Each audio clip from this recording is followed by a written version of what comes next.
They laughed as my daughter's joy turned to tears, but I made their cruelty their undoing. I poured my heart into planning Lily's 6th birthday, determined to give her one perfect memory despite my family's talent for chaos. Lily, my radiant girl, was obsessed with Pokémon, her room a shrine of Pikachu posters and trading cards. I rented a small room at the community center, pinching pennies to afford it, and stayed up past midnight crafting a Pikachu cake, yellow fondant ears, red sugar cheeks, a little lopsided but made with love. I wanted her to feel cherished, something I rarely felt growing up. But when my brother, Nathan, sauntered in late, his smug grin paired with a glossy box from a high-end bakery, my stomach tightened. Trouble was coming. Thought Lily deserved a proper cake, Nathan said, placing his gold-embossed box beside my homemade effort. My parents, sipping their usual cheap rose, chuckled. Nathan's always had the flair, Mom said, patting his arm like he was still her golden child.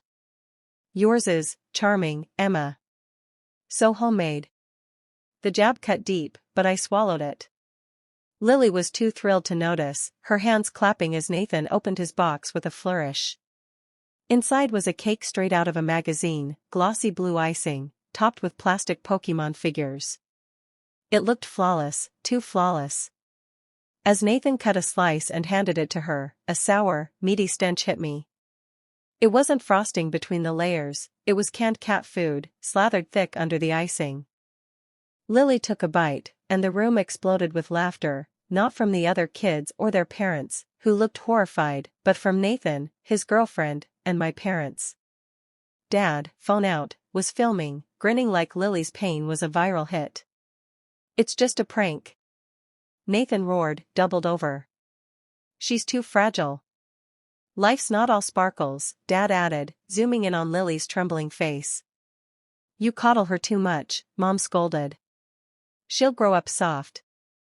I scooped Lily up, her small body shaking with sobs, blue icing smeared on her Pokémon shirt. I carried her out, away from their cruelty, the stench, the betrayal. We never sang happy birthday. No one followed, not one family member. They stayed, ate Nathan's vile cake, and partied like Lily was a punchline. That night, as she slept curled against me, I lay awake, rage burning. They'd humiliated my child and laughed. I wanted peace, a clean break. Then I found something that shifted everything. 2 weeks earlier, I'd driven Nathan to a car dealership, and he'd left a folder in my glove compartment. I hadn't looked until now. Inside was a contract for a $50,000 loan, in my name, with forged signatures and a fake LLC listed as my business. Nathan thought I'd never notice, too busy as a single mom to fight back. He was wrong. I didn't confront him. They expected tears, drama, weakness. Instead, I went silent, copying the documents, verifying the forgeries, and walking into the bank with Lily's hand in mine. I presented my real income records, my true signature, my voice steady. The fraud team opened an investigation before I left. Nathan's credit was about to crumble, but that was just the beginning. They'd mocked my daughter, called her weak. I'd show them weakness, quiet, relentless, permanent. I made discreet calls, to Nathan's former business partner, cheated in a failed deal, a caterer he'd stiffed, his ex, who he'd smeared as unstable after draining her savings. Each revealed Nathan's lies. Then came his big moment, a proposal dinner for his fiancée, Sophie, whose old money family prized reputation.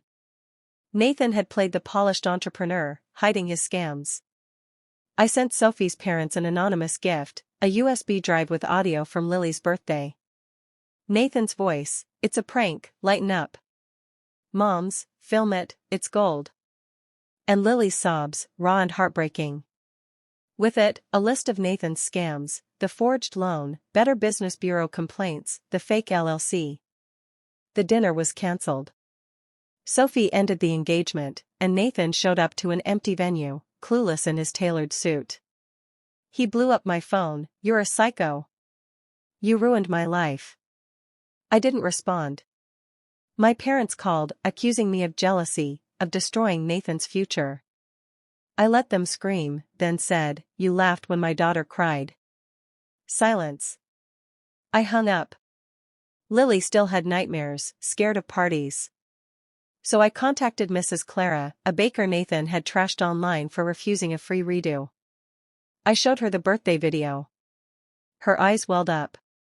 The next weekend, she closed her bakery for Lily's private party, Pokemon decorations, a stunning focaccia cake. Lily laughed, a real, full laugh, her joy restored. Nathan's life unraveled. His accounts were frozen. Sophie's family sued him for lying about his finances. He tried suing me for emotional distress, but his case was tossed out.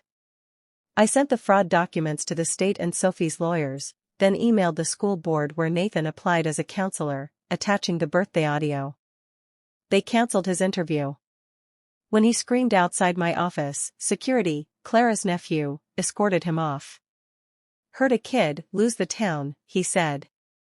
Nathan left, crashing with a cousin, working a job he once mocked. My parents sent a $10 gift card for Lily's next birthday, begging not to be cut off. Lily tore it up, asking for pizza instead. We got extra cheese. The real win wasn't revenge, it was peace, Lily's smile outshining their cruelty.